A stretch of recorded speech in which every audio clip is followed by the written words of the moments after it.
Hello students, how are you? कैसे हैं आप सब? मस्त हैं। हम लोग लास्ट क्लास में स्टडी कर रहे थे। क्या स्टडी कर रहे थे?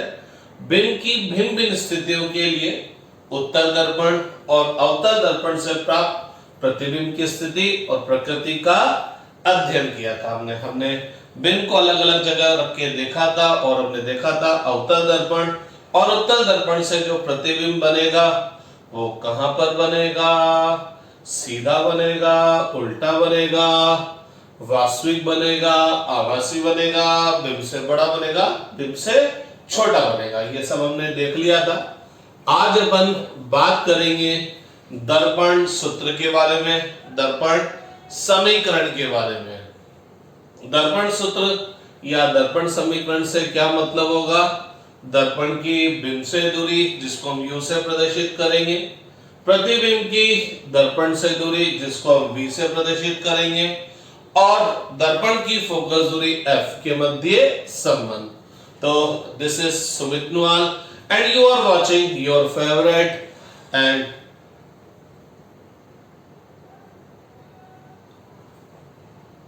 मार्गदर्शन, your favorite and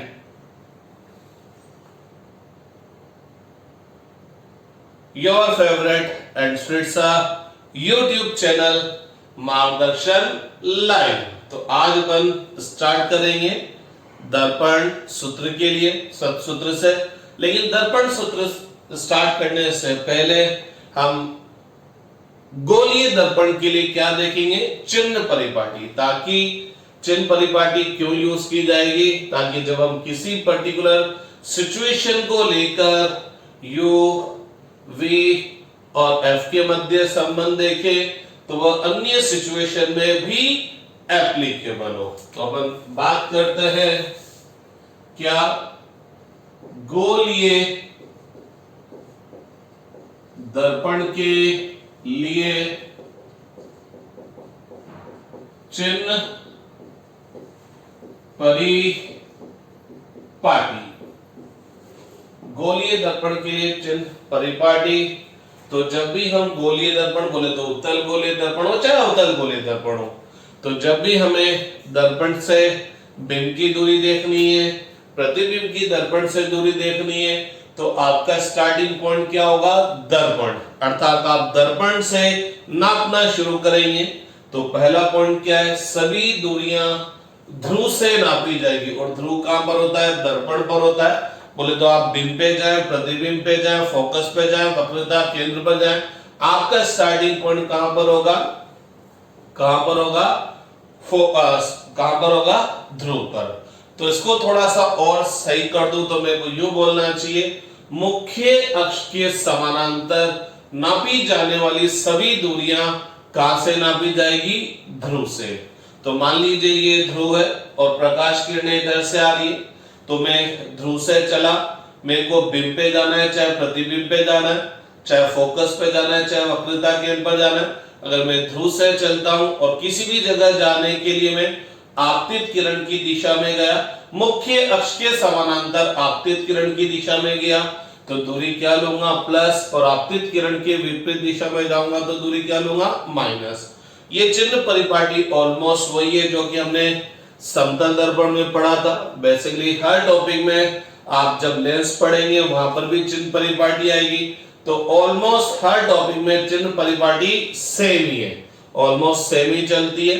तो क्या कहना चाह रहे हैं? मुख्य अक्ष के समानांतर नापी जाने वाली सभी दूरियां ध्रुव से नापी जाएगी। आपतित किरण की दिशा में नापी जाने वाली दूरियां धनात्मक होगी। आपतित किरण के विपरीत दिशा में नापी जाने वाली दूरियां ऋणात्मक होगी। कभी कभी हमें दूरी मुख्य अक्ष के लंबवत नापनी पड़ती है। जब हमको बिंब और प्रतिबिंब की ऊंचाई देखनी होगी तो मुख्य अक्ष के लंबवत ऊपर की तरफ नापे जाने वाली दूरियां धनात्मक और नीचे नापे जाने वाली दूरियां ऋणात्मक ली जाएगी। तो कहना क्या चाह रहा हूं वो देखिएगा। मुख्य अक्ष के समांतर नापी जाने वाली दूरियां ध्रुव से नापी जाती है। इसका मतलब अगर मेरे को मुख्य अक्ष के समांतर कोई भी दूरी नापनी हो तो मैं कहां से नापूंगा? ध्रुव से। ध्रुव मेरा स्टार्टिंग पॉइंट होगा। अब जिस पे भी जाना है ध्रुव से उस बिंदु पर जाऊंगा। अगर ध्रुव से उस बिंदु पर जाने के लिए आपतित किरण की दिशा में गया तो दूरी प्लस में लूंगा, विपरीत में गया तो माइनस में लूंगा।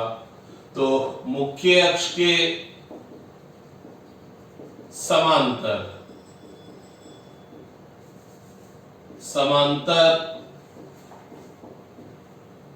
आपतित किरण की दिशा में नापी जाने वाली दूरियां क्या ली जाएगी? धनात्मक ली जाती है। आपतित किरण के समानांतर, मुख्य अक्ष के समानांतर आपतित किरण की दिशा में नापे जाने वाली दूरियां धनात्मक ली जाएगी और मुख्य अक्ष के समांतर आपतित किरण के विपरीत दिशा में नापी जाने वाली दूरियां क्या ली जाएगी भैया? ऋणात्मक ली जाएगी। ठीक है, तो मुख्य अक्ष के समानांतर आपतित किरण के विपरीत दिशा में नापी जाने वाली दूरियां क्या ली जाएगी? ऋणात्मक ली जाएगी। मुख्य अक्ष के लंबवत,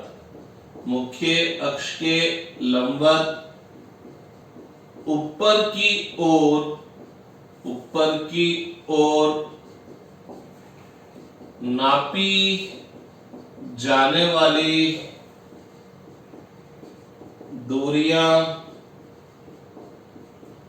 धनात्मक तथा नीचे की ओर नापी जाने वाली दूरियां क्या ली जाती है? ऋणात्मक ली जाती है। क्या ली जाती है? ऋणात्मक ली जाती है। तो इनको अपन समझने की कोशिश करते हैं। मान लीजिए साहब ये मेरा दर्पण है। अभी मैंने ना उत्तल दर्पण बनाया, नहीं अवतल दर्पण बनाया। ये मैंने दर्पण बना दिया, बोले तो यहां से परावर्तन की क्रिया होगी और ये दर्पण का मध्य बिंदु बोले तो ध्रुव है। ये मुख्य अक्ष है, ये मुख्य अक्ष है। जैसे मान लीजिए अगर ये अवतल दर्पण होता तो वक्रता केंद्र इधर हो जाता और अगर ये उत्तल दर्पण ऐसे बनाता तो वक्रता केंद्र इधर हो जाता। कुल मिलाकर ये मुख्य अक्ष है। और मान लीजिए आपतित किरण इस दिशा में आ रही, ऐसा एक बात मैं आपको बताऊं, ये आपतित किरण की दिशा है। जरूरी नहीं कि आपतित किरण लेफ्ट से राइट में, राइट से लेफ्ट में भी आ सकती है। अभी मैं आपको समझा दूंगा। तो अगर आपतित किरण लेफ्ट से राइट में आ रही है तो गौर फरमाना, बिंब हो सकता है इधर हो सकता है इधर हो, प्रतिबिंब हो सकता है इधर हो सकता है इधर हो सकता है फोकस इधर हो, फोकस इधर हो, किधर भी हो। सारी दूरियां, अगर मेरे को बिंब की, प्रतिबिंब की, फोकस की, दर्पण से दूरी नापनी है तो मेरा स्टार्टिंग पॉइंट क्या होगा? ध्रुव। तो अगर मैं बिंब, प्रतिबिंब, फोकस, वक्रता केंद्र किसी भी दूरी नापने के लिए ध्रुव से आपतित किरण की दिशा में गया तो ये दूरी धनात्मक होगी। बिंब, प्रतिबिंब, फोकस, वक्रता केंद्र की दर्पण से दूरी नापने के लिए, क्योंकि चलूंगा मैं यहां से, आपतित किरण के विपरीत दिशा में गया तो दूरी क्या ली जाएगी? ऋणात्मक।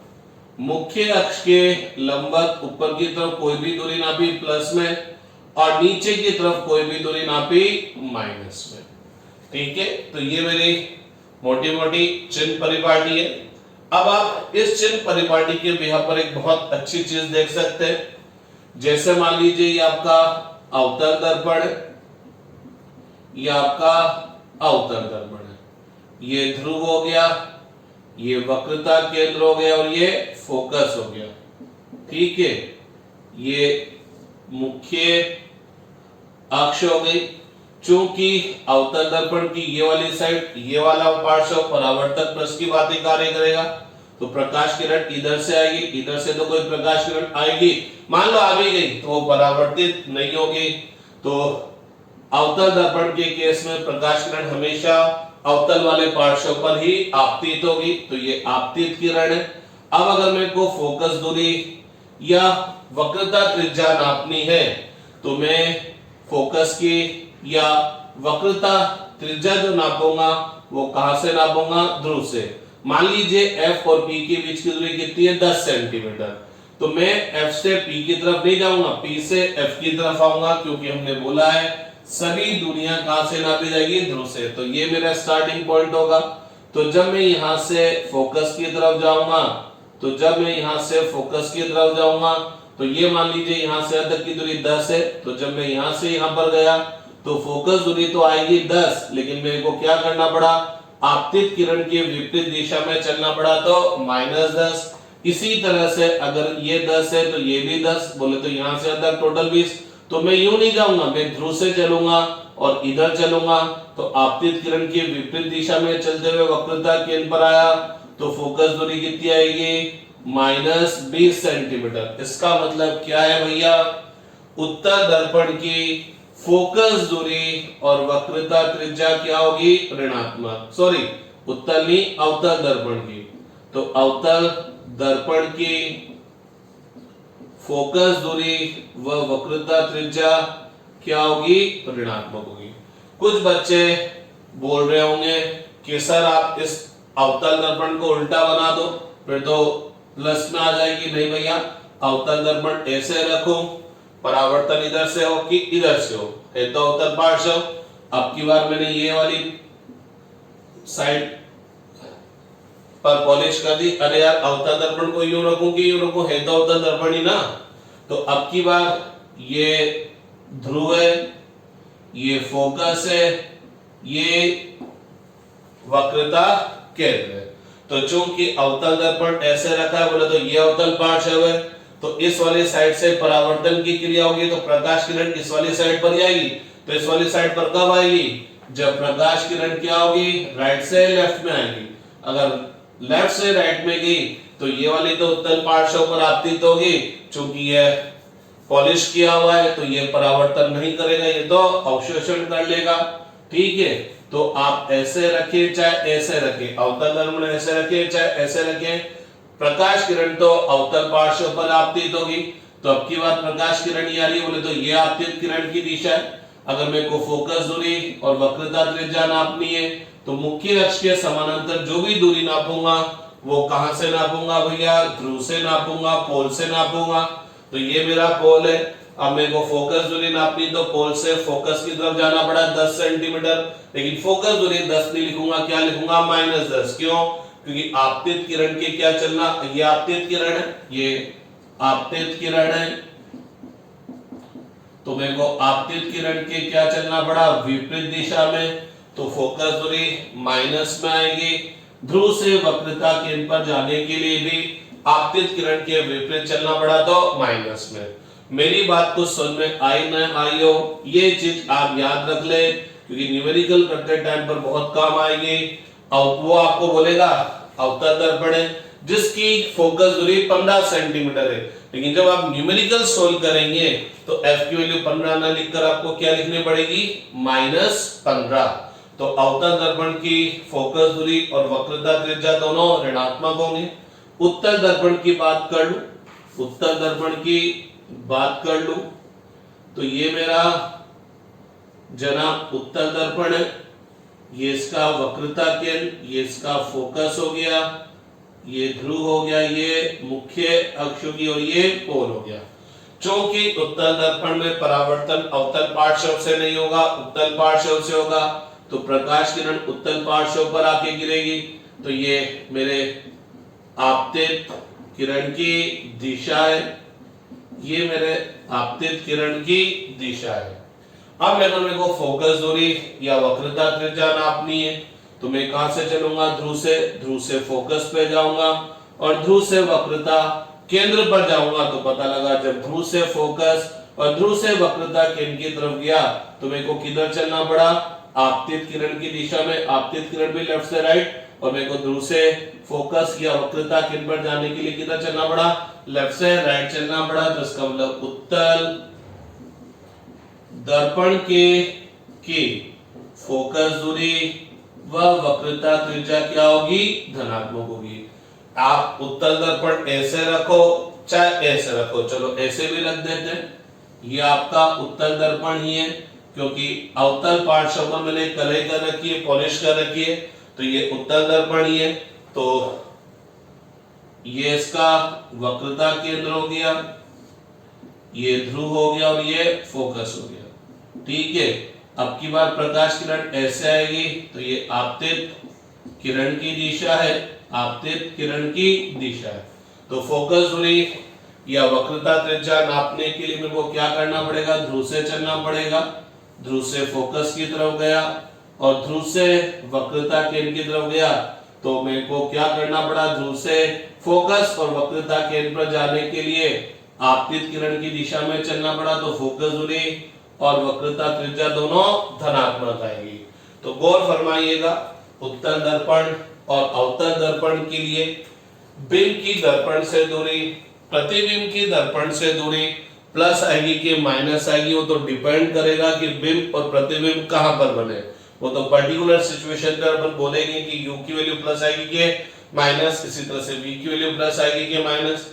लेकिन ये कंफर्म है, बिंब कहीं पर भी रखा हो, प्रतिबिंब कहीं पर भी बने, अवतल दर्पण आएगा तो फोकस दूरी और वक्रता त्रिज्या दोनों ऋणात्मक होगी, और उत्तल दर्पण के लिए फोकस दूरी और वक्रता त्रिज्या दोनों धनात्मक होगी। u और v के लिए वो सिचुएशन पर डिपेंड करेगा कि वो प्लस आएंगे कि माइनस। ठीक है, आप राइट डाउन कर लीजिए ये, क्योंकि मैं एक बहुत गजब की बात आपको बताने वाला हूं यहां पर। अब पॉज करके राइट डाउन कर लीजिए आराम से। और जब भी आप क्लास देखने बैठे, नोट्स पेन पेंसिल सब प्रिपेयर रहने चाहिए। ये नहीं कि बीच बीच में आपको उठ के जाना पड़ रहा है।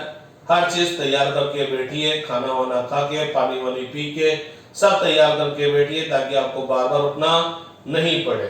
ठीक है, अब मैं आपको एक बहुत गजब की चीज बताता हूं, बिंब की दर्पण से या लेंस से दूरी के लिए। ठीक है, बहुत गजब की चीज बताता हूं। चलो एक बहुत जनरल साइन कन्वेंशन बात करता हूं। यहां मैंने साइन कन्वेंशन की बात की, चिन्ह परिपाटी की बात की गोलीय दर्पण के लिए। लेकिन अगर मैं चिन्ह परिपाटी को ब्रॉडली बात करूं, व्यापक रूप में बात करूं, तो मैं बोलूंगा ये सतह चाहे दर्पण हो चाहे लेंस हो, बोले तो परावर्तक सतह हो या अपवर्तक सतह। तो मोटे तौर पर मैं अब आपको बोलूं कि जब भी हमको बिंब, प्रतिबिंब, फोकस, वक्रता केंद्र, इनकी दूरियां नापनी होगी, तो मुख्य अक्ष के समांतर, लेंस में भी मुख्य अक्ष आएगी जनाब, सब आएगी, तो मुख्य अक्ष के समानांतर नापी जाने वाली सभी दूरियां परावर्तक या अपवर्तक सतह से नापी जाती है। बोले तो जहां से परावर्तन या अपवर्तन की क्रिया हो रही है, वहां से आप नापना शुरू करेंगे। आपतित किरण की दिशा में नापने पर दूरी प्लस में, विपरीत में नापने पर माइनस में, मुख्य अक्ष के लंबवत नाप ऊपर नापने पर प्लस, नीचे नापने पर माइनस। तो ये चिन्ह परिपाटी ऑलमोस्ट लेंस में भी लगेगी, गोलीय अपवर्तक सतह में भी लगेगी। बस वहां पर ये दर्पण की जगह गोलीय अपवर्तक सतह आ जाएगा, गोलीय लेंस आ जाएगा, बाकी लगेगी ये चिन्ह परिपाटी सारी की सारी। तो अब आपको मैं और बहुत गजब की चीज बताता हूं। गोलीय दर्पण के लिए मैंने F और R क्या तो चिन्ह बता दिया, अवतल दर्पण के लिए F और R माइनस, उत्तल दर्पण के लिए F और R प्लस। लेकिन अब मैं बिंब की परावर्तक या अपवर्तक सतह से दूरी पर मैं बात करता हूं, वो कब प्लस होगी कब माइनस होगी। समझने की कोशिश कीजिएगा, थोड़ा सा समझने वाली बात है, नहीं सुनना है तो बाद में रट लेना। मैं नहीं चाहता कि मेरा स्टूडेंट रटे, मेरे स्टूडेंट को ये पता होना चाहिए कि ये माइनस क्यों आया, ये प्लस क्यों आया। ये नहीं पता होना चाहिए कि अवतल दर्पण की फोकस दूरी ऋणात्मक होगी। क्यों, वो कोई बोले क्यों, तो पता ही नहीं कि सर ने बोला था माइनस होगी, तो सर ने बताया कि क्यों माइनस होगी। ठीक है ना, तो कॉन्सेप्ट पता होना चाहिए। रेक्टिफिकेशन तो बात की बात है, याद रह जाए तो अच्छी बात, नहीं तो कॉन्सेप्ट से निकल कर आ जाएगा। ठीक है, अब एक बहुत गजब की बात मैं आपको बताता हूं। मान लीजिए ये परावर्तक या अपवर्तक सतह, मेरे को पता नहीं कि परावर्तन कर रहा है कि अपवर्तन कर रहा है। ठीक है ना, ये प्रकाश किरणें इस पर आकर गिर रही है, ये प्रकाश किरणें इस पर आकर गिर रही।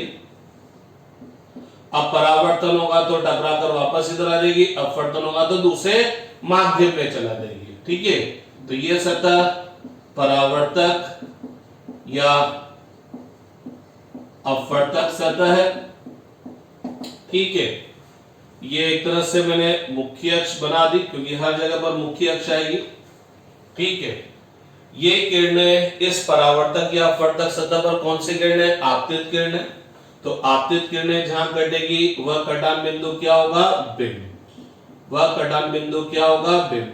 मान लीजिए बिंब की परावर्तक या अपवर्तक सतह से दूरी कितनी है, 15 सेंटीमीटर।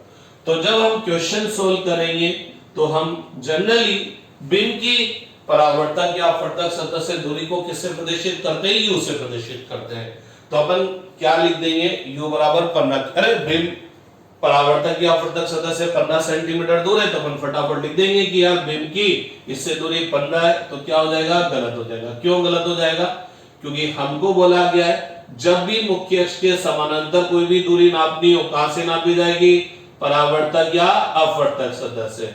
और अगर मैं थोड़ी सी और आगे की बात करता हूं, तो जब गोलीय दर्पण की बात करूंगा तो ध्रुव बोलूंगा, गोलीय अपवर्तक सतह की बात करूंगा तो भी ध्रुव बोलूंगा, लेकिन जब गोलीय लेंस की बात करूंगा तो इसको मैं प्रकाशिक केंद्र बोलूंगा। लेकिन ये ध्रुव और प्रकाशिक केंद्र कहां पर आएंगे, परावर्तक या अपवर्तक सतह पर ही आएंगे।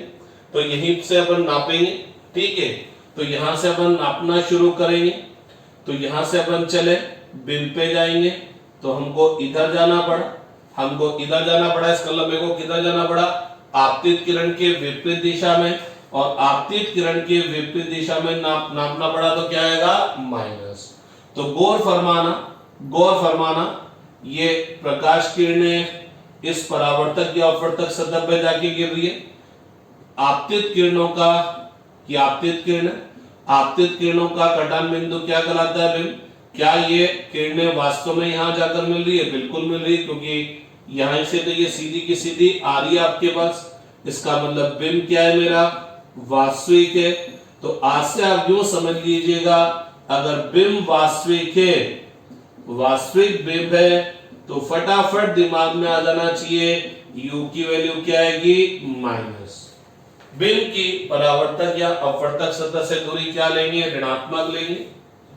ये मान लीजिए परावर्तक या अपवर्तक सतह है, ये प्रकाश किरण आ रही है, ये प्रकाश किरण आ रही है, ये प्रकाश किरण आ रही है। ये तीनों प्रकाश किरणें इस सतह पर आकर गिर रही है। बोले तो आपतित किरण है। आपतित किरणें जहां पर जाकर मिलेगी वह क्या होगा, बिंब होगा।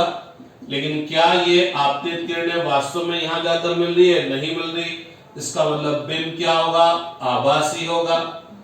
बिंब की अगर मेरे को परावर्तक या अपवर्तक सतह से दूरी नापनी, तो मैं कहां से नापूंगा, परावर्तक या अपवर्तक सतह से नापूंगा। तो मैं दूरी यहां से नापूंगा। तो जब मैं इस बिंब के पास जाऊंगा तो मेरे को क्या करना पड़ेगा, आपतित किरण की दिशा में जाना पड़ेगा। तो अगर बिंब आभासी है तो u की वैल्यू क्या आएगी, पॉजिटिव, क्योंकि आपको यहां से बिंब पर जाने के लिए आपतित किरण की दिशा में चलना पड़ा, तो दूरी क्या ली जाएगी, धनात्मक ली जाएगी। तो सिंपल सा कॉन्सेप्ट है। क्या कॉन्सेप्ट है कि जब बिंब वास्तविक है तो u की वैल्यू माइनस में, और जब बिंब आभासी है तो u की वैल्यू प्लस में। तो मोटे तौर पर गोलीय दर्पण की चिन्ह परिपाटी क्या है कि मुख्य अक्ष के समानांतर नापी जाने वाली सभी दूरियां ध्रुव से नापी जाएगी। आपतित किरण की दिशा में नापी जाने वाली दूरियां धनात्मक, विपरीत में नापी जाने वाली दूरियां ऋणात्मक, मुख्य अक्ष के लंबवत ऊपर नापे जाने वाली दूरियां प्लस, नीचे नापी जाने वाली दूरियां माइनस होगी। तो फटाफट लिख लीजिए आप, क्योंकि मैं रब करने जा रहा हूं।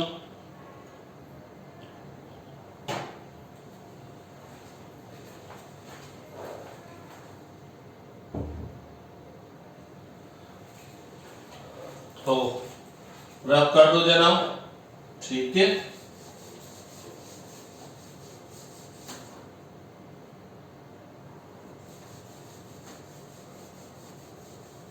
तो ये चिन्ह परिपाटी की बात हो गई। अब हम दर्पण सूत्र निकालेंगे, दर्पण समीकरण निकालेंगे।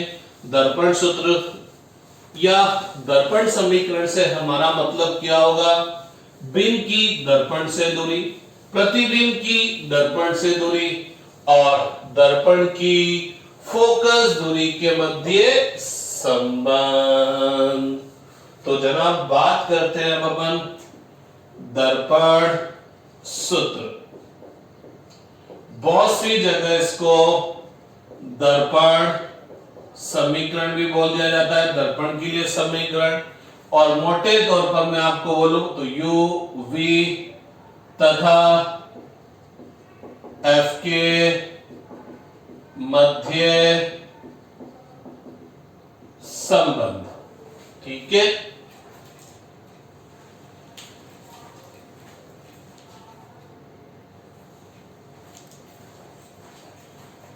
तो अपन बात करते हैं दर्पण सूत्र, बोले तो दर्पण समीकरण, बोले तो बिंब की दर्पण से दूरी u, प्रतिबिंब की दर्पण से दूरी f तथा फोकस दूरी के मध्य संबंध। तो जनाब हम क्या करते हैं, इस दर्पण समीकरण को, दर्पण सूत्र को अलग अलग सिचुएशन में निकालते हैं। एक बार अवतल दर्पण लेके निकालेंगे, एक बार उत्तल दर्पण लेके निकालेंगे। हम देखेंगे कि सभी स्थितियों में, सभी सिचुएशन में, सभी विशेष परिस्थितियों में सूत्र सेम आएगा, क्योंकि हम डेरिवेशन करते टाइम पर वहां क्या लगा देंगे, चिन्ह परिपाटी, ताकि एक डेरिवेशन के दौरान u v तथा f के मध्य निकाला गया संबंध अन्य स्थितियों में भी लागू हो। तो मैं दर्पण समीकरण निकालता हूं। सबसे पहले अवतल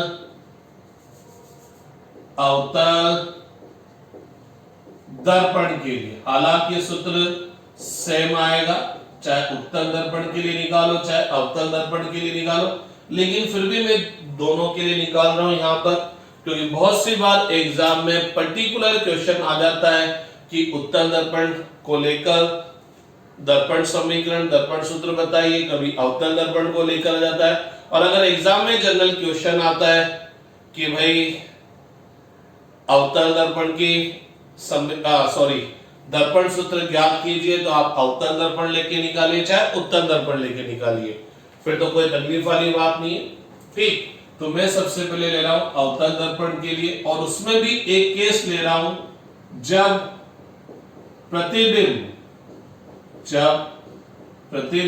क्या है भैया, वास्तविक है। जब प्रतिबिंब क्या है भाई, वास्तविक है, ठीक है। तो थोड़ा सा गौर फरमाएंगे। ये मेरा अवतल दर्पण है,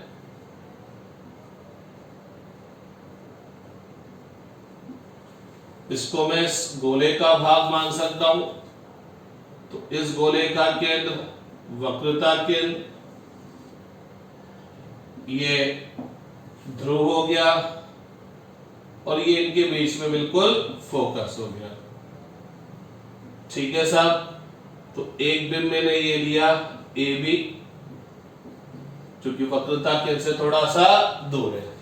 इस बिंब का मेरे को क्या करना है, प्रतिबिंब बनाना है। तो आप सब जानते हैं, मैंने ऊपर वाला बिंदुवत बिंब बी लिया। तो इस बिंदुवत बिंब से एक प्रकाश किरण चली जो कि मुख्य अक्ष के समानांतर गई।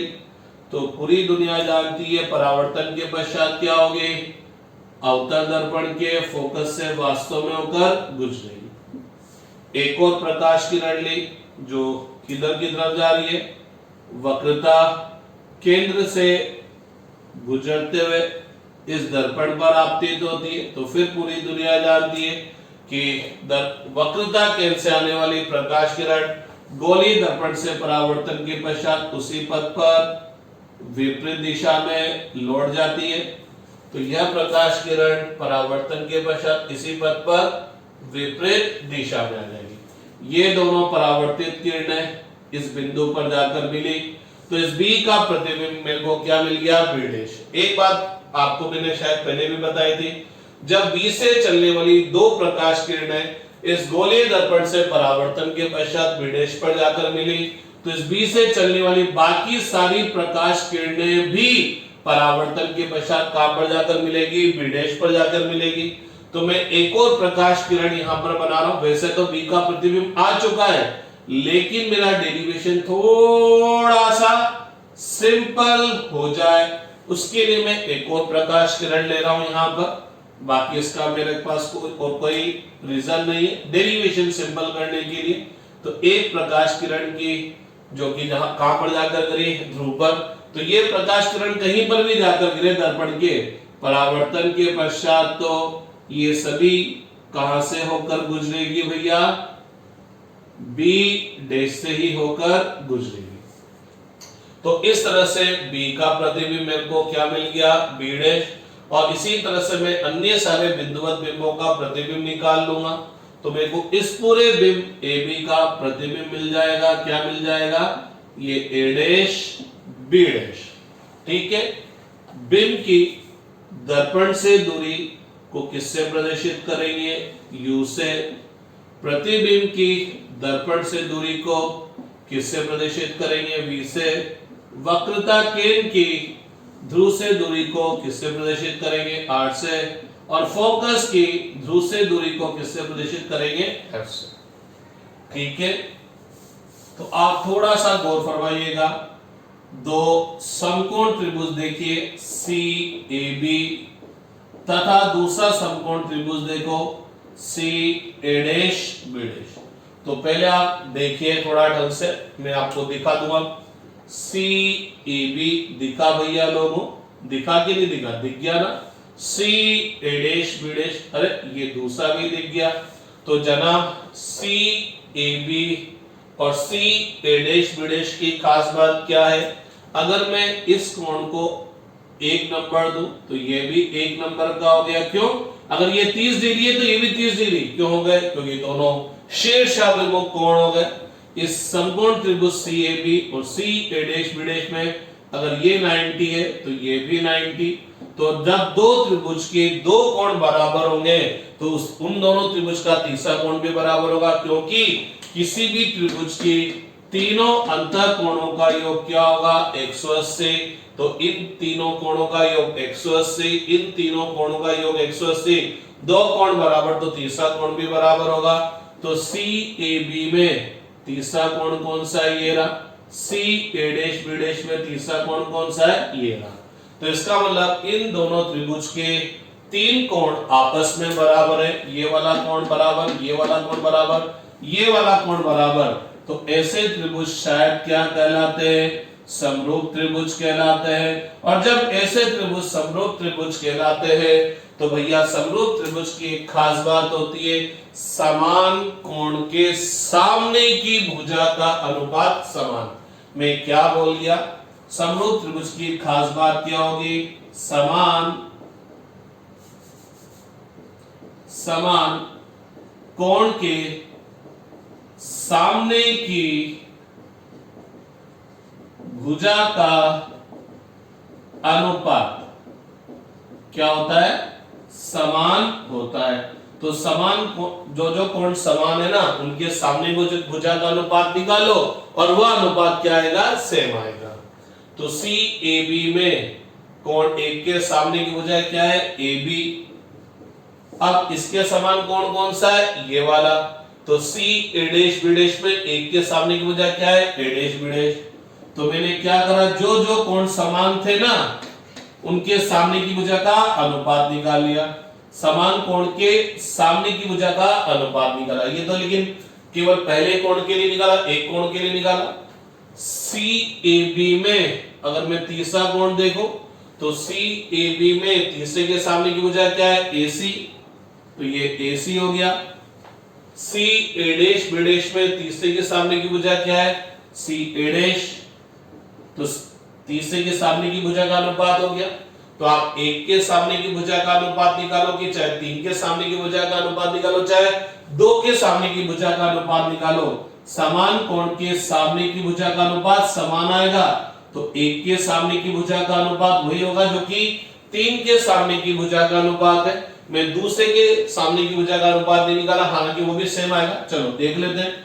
यहां दूसरे के सामने की भुजा क्या है, CB, और यहां दूसरे के सामने की भुजा क्या है, CB'।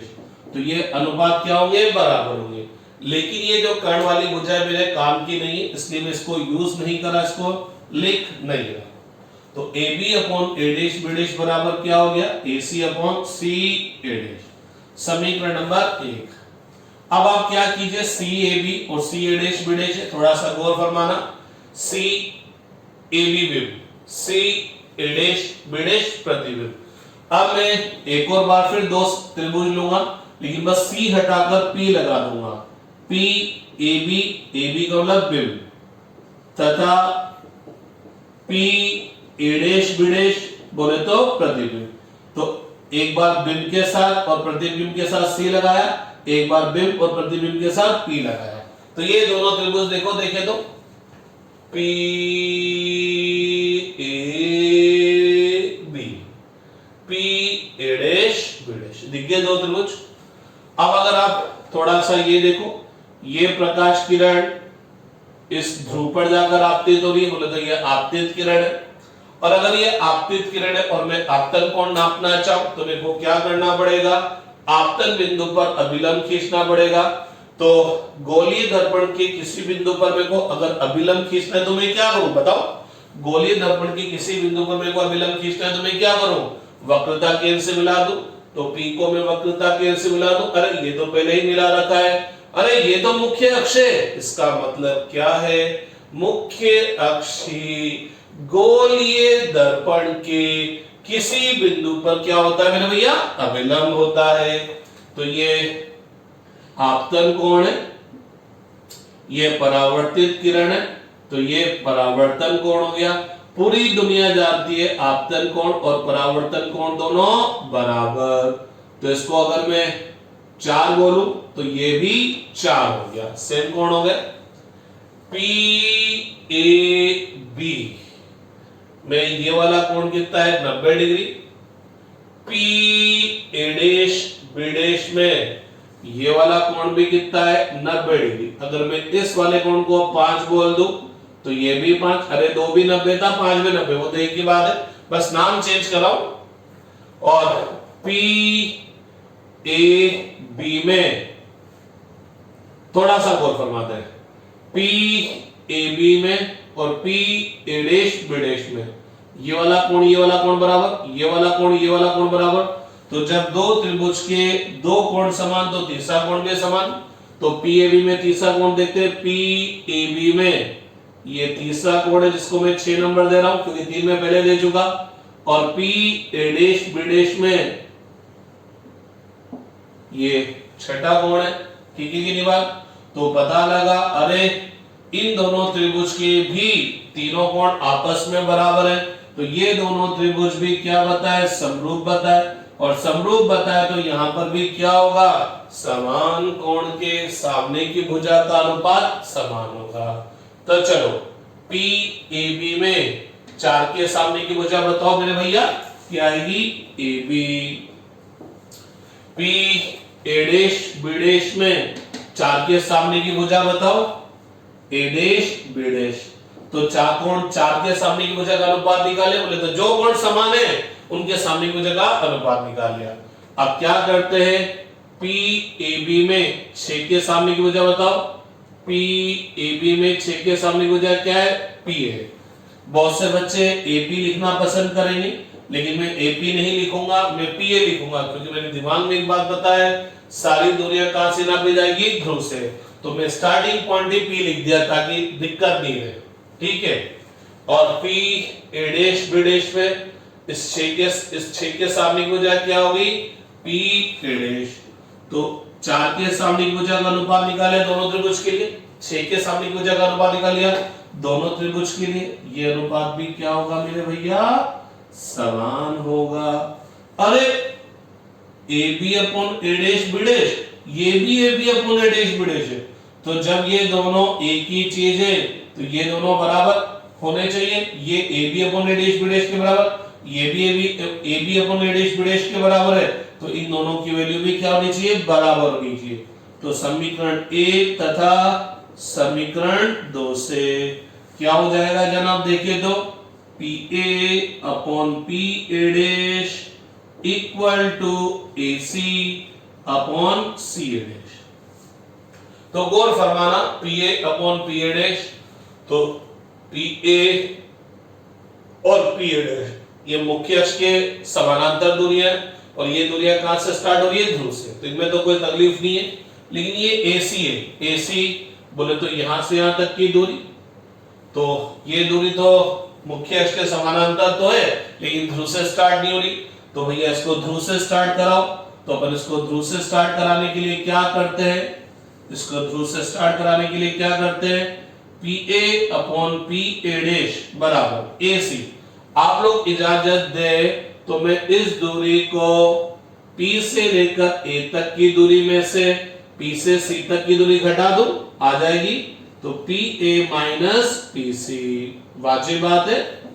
CA डैश ये दूरी है, ये दूरी भी होने में तो मुख्य अक्ष के समानांतर है, लेकिन मेरे भैया ध्रुव से स्टार्ट नहीं हो रही, तो ध्रुव से कन्वर्ट करो, तो CA डैश को मैं क्या बोल सकता हूं, PC माइनस PA डैश, तो ये हो गया PC माइनस PA डैश।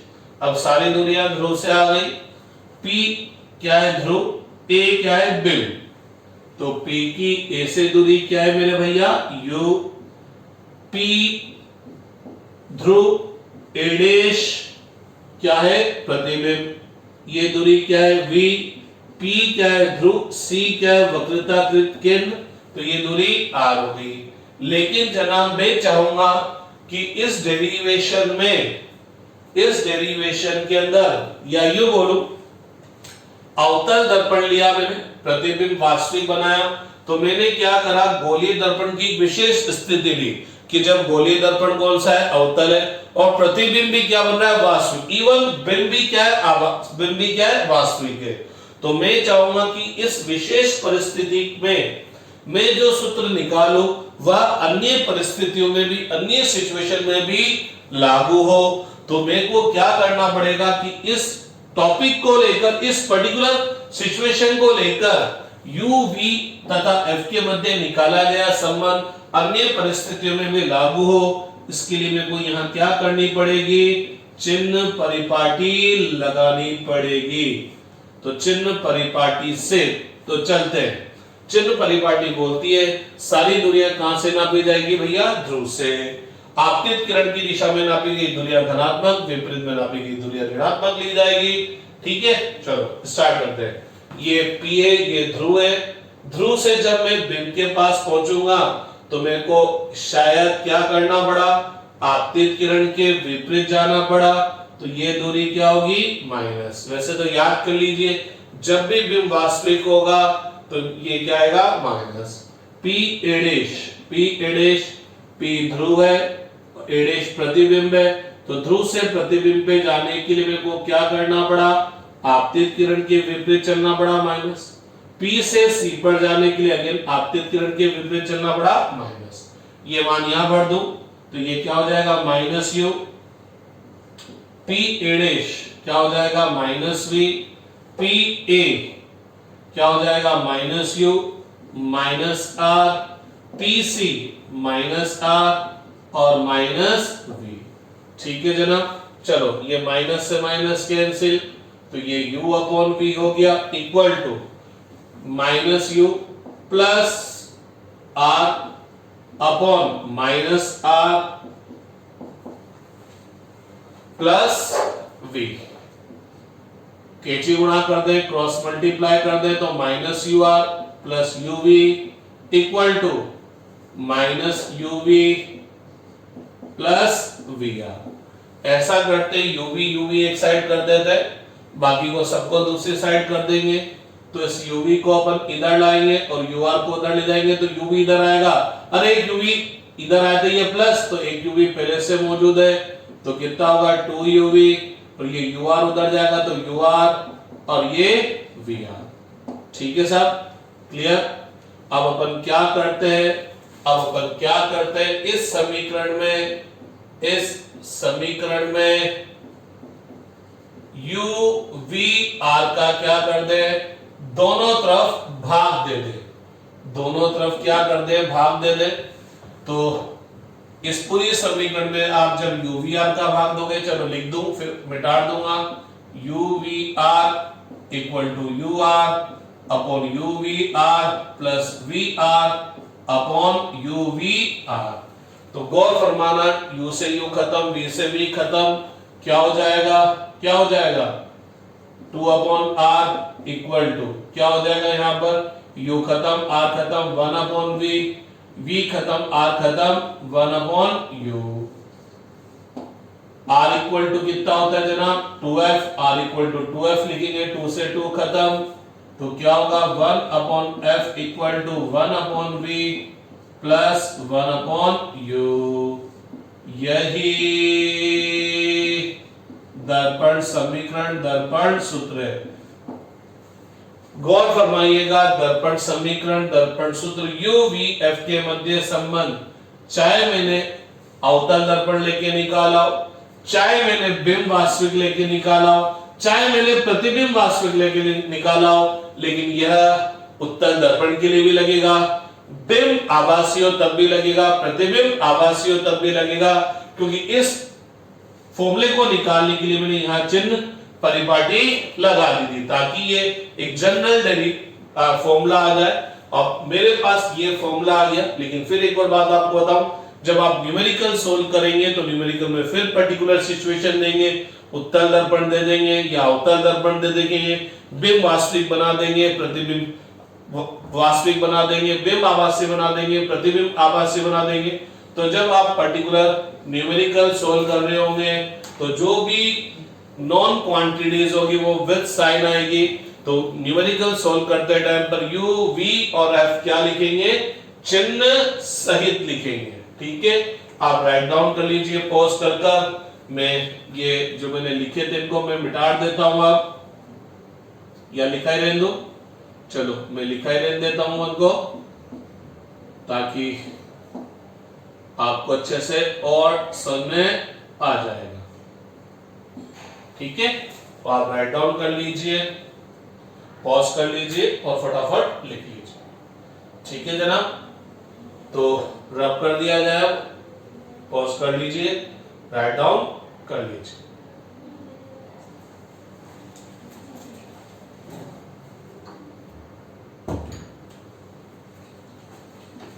अब अपन वापस क्या करते हैं, इसी दर्पण सूत्र को ज्ञात करते हैं। अगेन अवतल दर्पण लेके ही ज्ञात करेंगे, लेकिन अब की बार प्रतिबिंब क्या बनाएंगे, आभासी। प्रतिबिंब क्या बनाएंगे, आभासी बनाएंगे। आप देखेंगे अभी भी संबंध यही आएगा अगर आप चिन्ह परिपाटी यूज करेंगे। चिन्ह परिपाटी यूज करने का एक फायदा क्या है, किसी पर्टिकुलर सिचुएशन के लिए u v और r के मध्य निकाला गया संबंध अन्य सिचुएशन में भी एप्लीकेबल होगा। तो जनाब ये आपका अवतल दर्पण है, खचिक ये वक्रता केंद्र हो गया, ये मुख्य अक्ष हो गई, फोकस ध्रुव हो गया, और ये फोकस हो गया। थोड़ा ढंग से बना लेते हैं हम,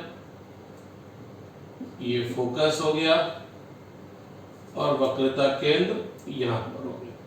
ठीक है, क्लियर। अब की बार मैंने बिंब F और P के बीच में रखा। आप सब जानते हैं कि अवतल दर्पण द्वारा प्रतिबिंब आभासी कब बनेगा, जब बिंब फोकस और ध्रुव के मध्य हो। ये प्रकाश किरण गई, अपन सबको पता है। परावर्तन के पश्चात कहां से आएगी मेरे भैया? फोकस से आएगी। तो ये प्रकाश किरण परावर्तन के पश्चात फोकस से होकर गुजर गई। एक और प्रकाश किरण लेते हैं जो कहां से आती हुई प्रतीत होगी? वक्रता केंद्र से आती हुई प्रतीत हो रही है, यही बोलना चाहिए। दर्पण को तो लगेगा कि वक्रता केंद्र से आ रही है, तो ये प्रकाश किरण क्या होगी? परावर्तन के पश्चात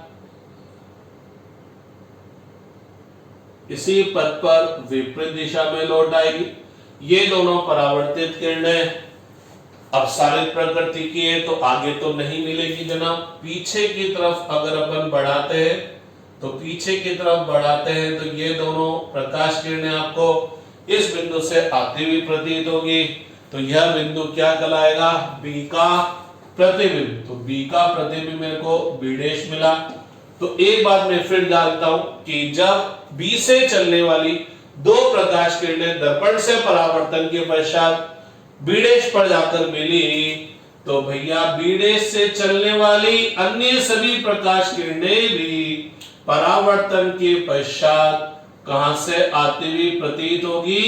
बी डैश से ही आती हुई प्रतीत होगी। तो मैंने एक और प्रकाश किरण ले ली जो ध्रुव पर जाकर गिरी है, परावर्तन के पश्चात इधर आई, तो ये भी मेरे को कहां से आती हुई प्रतीत हो रही है? बी डैश से आती हुई प्रतीत हो रही है। तो इस बी का प्रतिबिंब बी डैश पर मिला, तो इस पूरे बिंब ए बी का प्रतिबिंब मेरे को मिल जाएगा ए डैश बी डैश। ठीक है जनाब, थोड़ा सा गौर फरमाएंगे। ये बिंब है, ये ध्रुव है, तो ये दूरी क्या होगी जनाब? u। ये फोकस है, तो ये दूरी क्या होगी? f। ये वक्रता केंद्र है, तो ये दूरी क्या होगी? r। और ये प्रतिबिंब है, तो यह दूरी क्या होगी? v होगी। डायग्राम बन गया। ठीक है, अब अपन फिर वही ये का ये प्रोसेस लगाएंगे। फिर हम क्या करेंगे? दो त्रिभुज देखेंगे, एक देखेंगे सी ए बी और एक देखेंगे सी ए डैश बी डैश। तो देखिए सी ए बी और C A dash B dash में पता लगा, क्या पता लगा? ये वाली लाइन और ये वाली लाइन तो दोनों कॉमन ही है। सी ए बी में भी ये वाली लाइन आ रही है, और C A dash B dash में भी ये लाइन और ये लाइन आ रही है। बस सी ए डैश बी डैश में ये लाइन थोड़ी लंबी है, लेकिन है तो दोनों लाइन सेम ही। इसका मतलब ये वाला जो कोण होगा, ये वाला कोण तो सी ए बी में भी आ गया और C A dash B dash में भी आ गया। ये क्या हो गया? 90। ये क्या हो गया? 90। दोनों कोण बराबर, दो कोण बराबर, तो सी ए बी और C A dash B dash में दो कोण बराबर, तो नो डाउट तीसरा कोण भी बराबर होगा। तो सी ए बी में तीसरा कोण कौन सा है? ये वाला। और C A dash B dash में तीसरा कोण कौन सा है भैया? ये वाला। ठीक है, तो इसका मतलब इन दोनों त्रिभुज के तीनों कोण बराबर हैं आपस में, तो ये दोनों त्रिभुज क्या होंगे? समरूप होंगे।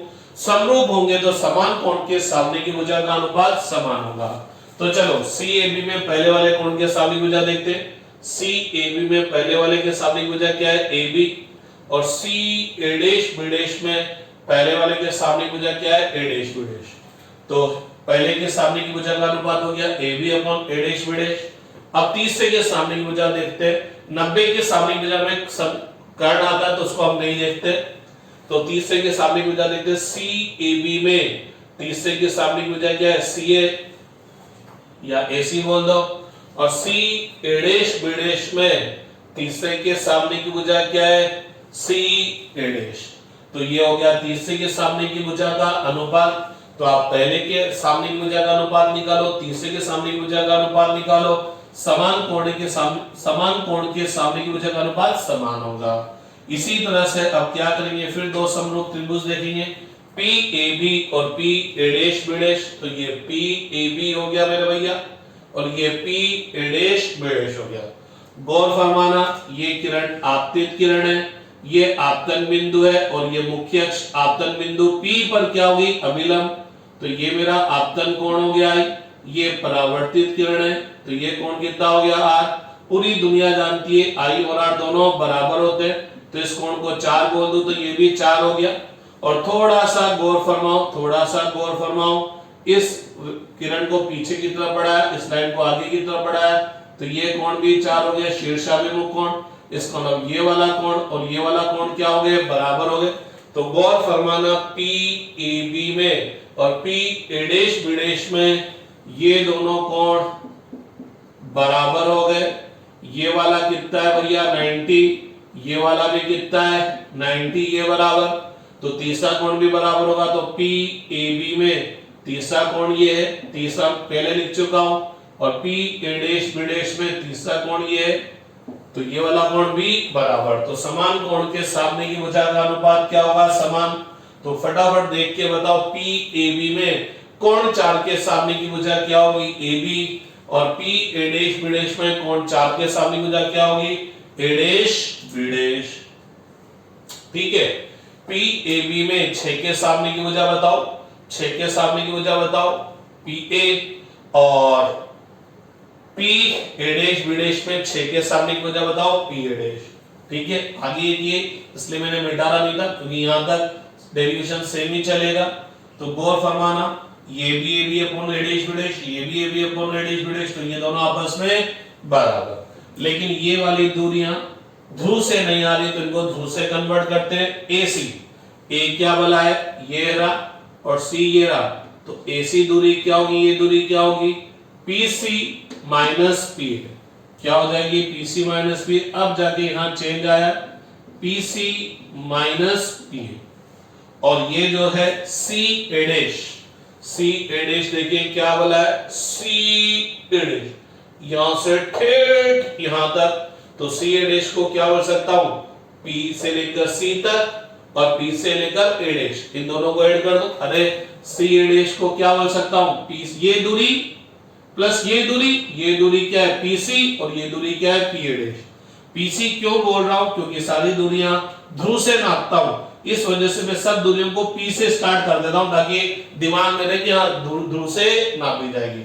चिन्ह पर पी ध्रुव ए बिंब यू आएगा, पी ध्रुव ए डैश प्रतिबिंब वी आएगा, पी ध्रुव सी वक्रता केंद्र आर आएगा। चिन्ह परिपाटी लगानी पड़ेगी ताकि इस पर्टिकुलर सिचुएशन में निकाला गया संबंध अन्य परिस्थितियों में भी लागू हो। तो भैया लोगों चलिए स्टार्ट करते हैं अपन यहां पर गेम। देखिए माइनस आएगा प्लस आएगा, कौन माइनस कौन प्लस आएगा। चलिए पी ए, पी ये रहा भैया,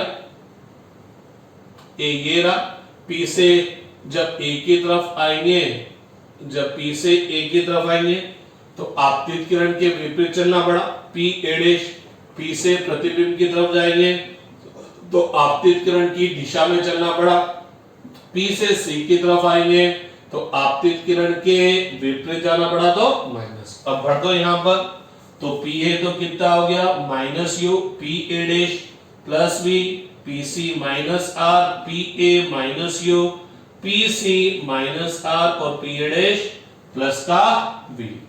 तो जनाब क्या होगा, क्या होगा minus U upon V equal to minus R plus U upon minus R plus V. अरे भैया यह माइनस माइनस प्लस हो जाएगा और मैंने कुछ भी नहीं करा, केची गुणा कर दे, केची गुणा करते हैं ये माइनस इंटू माइनस प्लस, तो U R minus U V equal to minus V R और प्लस यू वी। इस यू वी को उधर ले जाए मेरे भैया तो uv प्लस uv क्या हो जाएगा 2uv, तो ये 2uv लिख दिया। इस vr को इधर ले जाएंगे तो ये भी प्लस हो जाएगा तो ur प्लस vr। इस समीकरण में मैं क्या कर दूं, आप लोग इजाजत दे तो uvr का भाग कर दूं, तो uvr का भाग करूंगा तो uv से uv कैंसिल हो जाएगा, क्या आएगा 2 अपॉन r, यहां क्या आएगा 1 अपॉन v, और यहां क्या आएगा 1 अपॉन u। अगेन भैया लोगों r किसके बराबर 2f के बराबर, तो देखेंगे तो कैंसिल हो जाएगा 1 upon v plus 1 upon u। यही दर्पण सूत्र, दर्पण समीकरण है। ठीक है साहब, राइट डाउन कर लीजिए, इस डायग्राम को बना लीजिए, राइट डाउन कर लीजिए।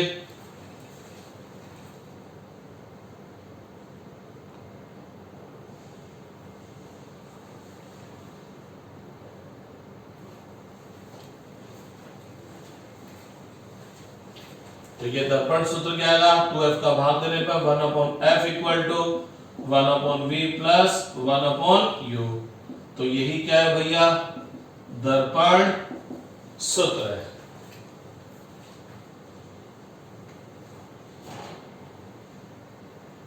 ठीक है ना, रब कर दिया जाए। अब अपन इसी संबंध को निकालेंगे किसके लिए, अब की बार क्या लेंगे, उत्तल दर्पण के लिए। उत्तल दर्पण के लिए संबंध ये का ये आएगा, रब कर दिया जाए। आपने राइट डाउन कर लिया होगा।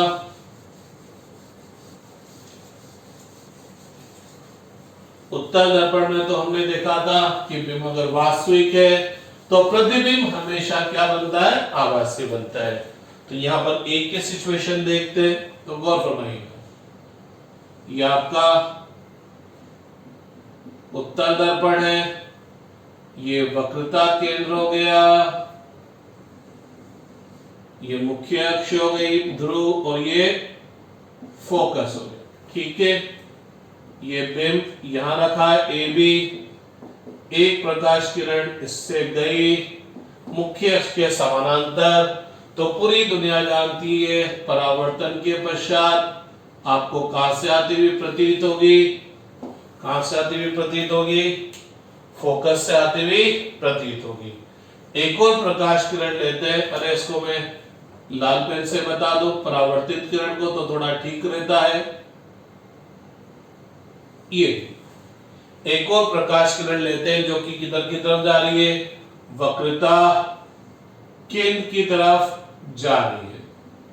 तो ये मैंने एक और प्रकाश किरण ले ली जो सीधी वक्रता केंद्र की तरफ जा रही है।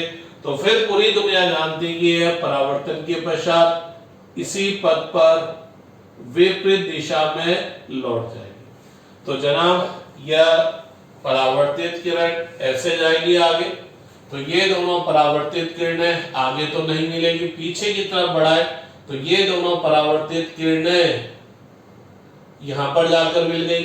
तो B का प्रतिबिंब मिल गया, क्या मिल गया, B' पर मिल गया। तो इस तरह से मेरे को इस AB का प्रतिबिंब प्राप्त हो गया, क्या प्राप्त हो गया, A' B' प्राप्त हो गया।